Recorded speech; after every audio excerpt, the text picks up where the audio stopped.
৭৯তম স্বাধীনতা দিবসের সবাইকে শুভেচ্ছা জানাই।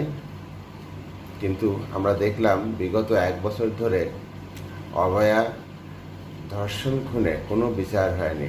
সেই কামদুনি থেকে আজ পর্যন্ত অজস্র ধর্ষণ এর ঘটনা ঘটেছে, অসংখ্য ধর্ষণ খুন হয়েছে, কিন্তু কোনোটারই বিচার হয়নি। আমরা দেখলাম ২৬,০০০ চাকরিজীবীর চাকরি চলে গেছে, তাদের জীবন বিপন্ন, কর্মসংস্থানহীন, কপর্দকহীন, তাদের ঘরে সন্তান রয়েছে, বৃদ্ধ বাবা মা রয়েছে, তারা অকুল পাথারে পড়ে গেছে। এমন একটা সিস্টেমের মধ্যে আমরা রয়েছি।